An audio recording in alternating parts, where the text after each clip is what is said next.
Assalamualaikum warahmatullahi wabarakatuh. Salam rahayu teman-teman. Selamat malam dan saya mengucapkan selamat datang di channel ini. Mudah-mudahan di channel ini kita bisa tetap selalu bersama menjalin silaturahmi teman-teman. Dan tidak lupa kita juga sama-sama mendalami dan juga mempelajari tentang cerita-cerita sejarah Nusantara teman-teman.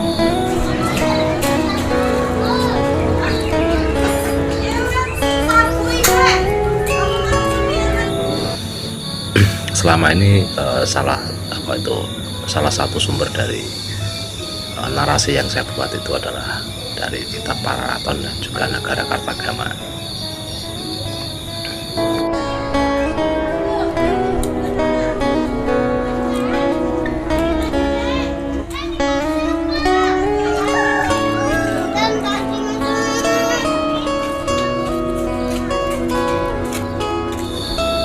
Teman-teman, Nagara Kartagama itu adalah sebuah kitab frontal yang ditulis oleh Empu Prapanca, teman-teman.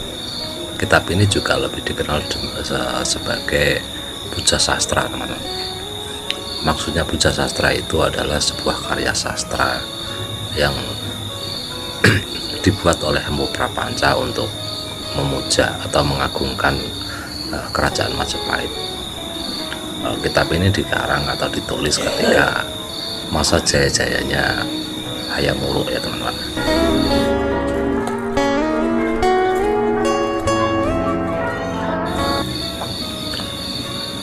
Jadi isi-isi dari kitab ini adalah kata-kata sanjungan atau mengagungkan pemerintahan Majapahit dari sejarah awal berdirinya sampai ke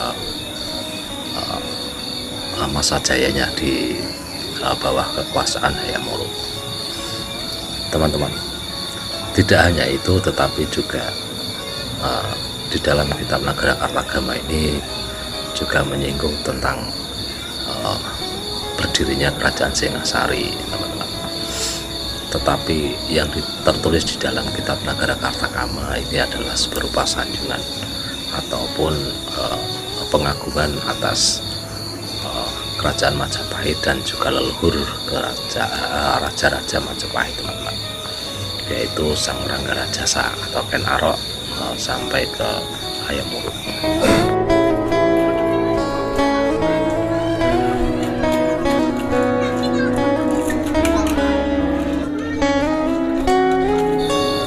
Karena isinya berupa sanjungan, itu bisa dipastikan atau secara otomatis aib-aib yang pernah terjadi di dalam keraton itu tidak pernah ditulis oleh Empu Prapanca, teman-teman.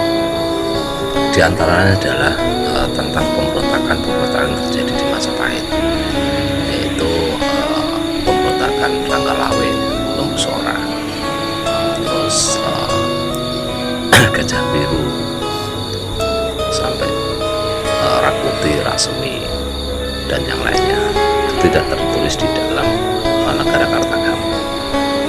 Untuk kita bisa mengetahui tentang pemberontakan ataupun cerita-cerita aib tentang Majapahit, itu kita bisa dapatkan di lontar lainnya, yaitu kitab lontar Nagara Pararaton itu.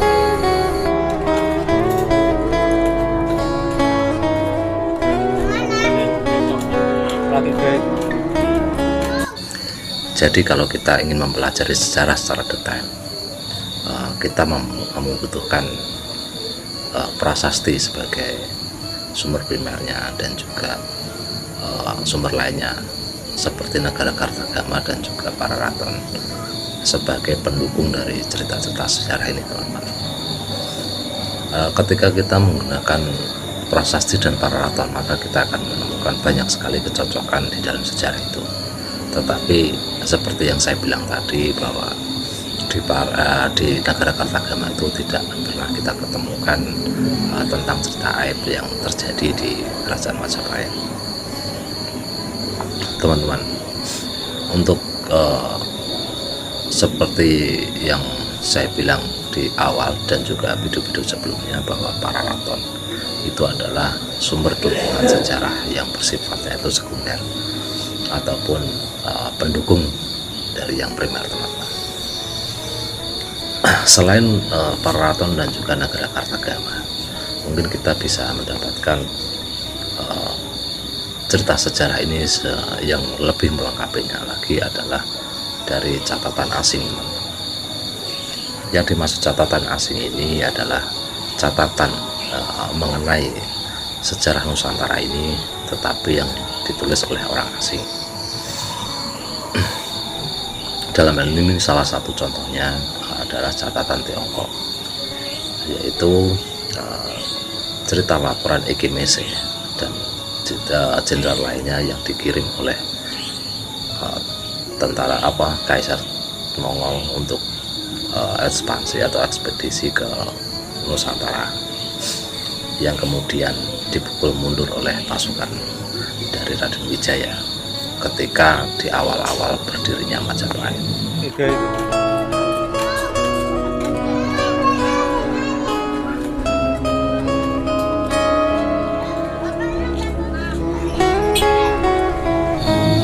Catatan ini banyak sekali menceritakan tentang peran Tiongkok dalam pendirian Majapahit, dan apa yang tertulis di catatan asing ini tidak ditemukan di catatan Nagarakartagama maupun di Pararaton. Meskipun kedua kitab itu mencatat bahwa Mongol itu mengirimkan pasukan ke Jawa, tetapi tidak secara detail diceritakan tentang pertempuran dan kekalahan Mongol, teman-teman. Semua itu bisa kita dapatkan di catatan orang asing itu.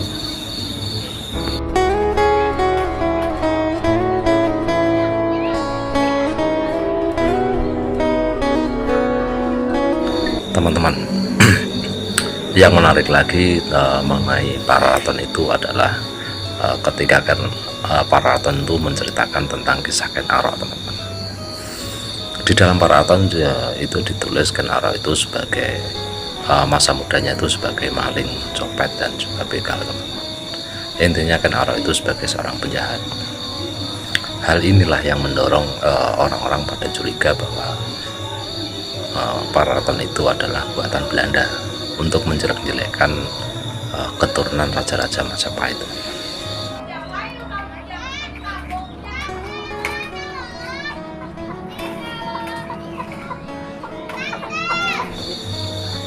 Tetapi di Pararaton itu tidak sepenuhnya menceritakan bahwa Ken Arok itu jahat.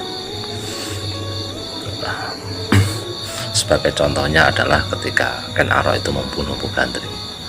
Sebagai seorang manusiawi, ya wajarlah demi ambisi harus melakukan itu. Tetapi Ken Arok juga ada rasa sesal juga, dan kemudian para pengikut dari Mpu Gandring, keluarga dari Mpu Gandring itu kemudian diberi kedudukan yang bagus di pemerintahannya. Itu membuktikan kalau Ken Arok itu tidak sepenuhnya jahat. Kemudian ketika Ken Arok memfitnah Kebu Ijo yang membunuh Mpu Gandring,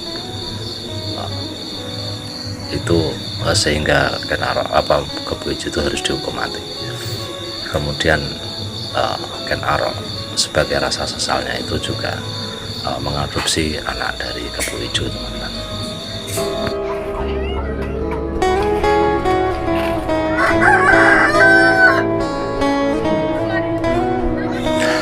Teman-teman, kalau menurut saya pribadi justru Pararaton ini mencoba untuk menceritakan sejarah dengan lebih lebih manusiawi, teman-teman. Dalam arti kata, Ken Arok walaupun seorang raja, dia juga manusia yang mempunyai sisi baik dan sisi buruk, teman-teman.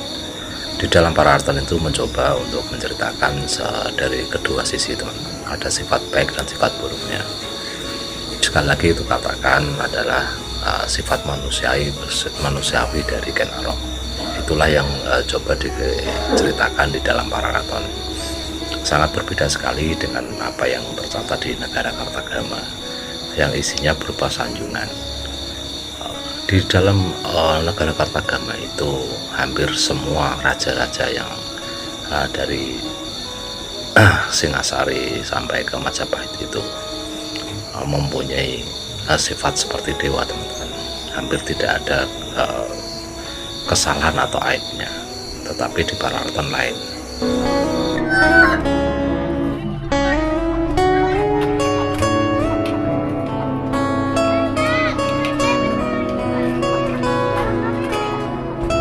Lebih komplit menceritakan raja-raja Nusantara ini dengan sifat baik dan buruknya juga. Teman-teman, ada lagi isi dari negara Kartagama dan Pararaton itu yang kontroversi, yaitu mengenai tentang Bubat.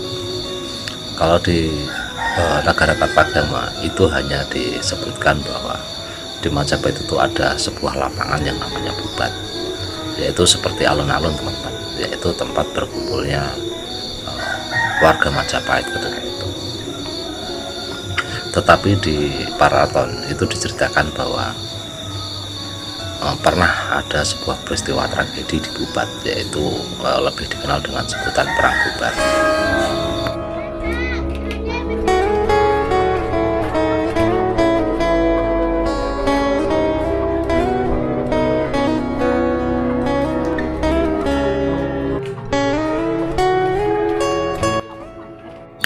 Dalam peristiwa Perang Bubat ini menewaskan seorang raja dari Sunda, teman-teman. Teman-teman, di dalam episode kali ini sampai di sini, teman-teman, yang bisa saya sampaikan. Mudah-mudahan bermanfaat dan juga memberi informasi pada kita tentang sejarah atau cerita sejarah Nusantara kita. Terima kasih yang sudah mengikuti video ini dan juga yang telah mendukung channel ini. Sampai jumpa di video yang akan datang. Wassalamualaikum warahmatullahi wabarakatuh. Salam rahayu, rahayu, rahayu.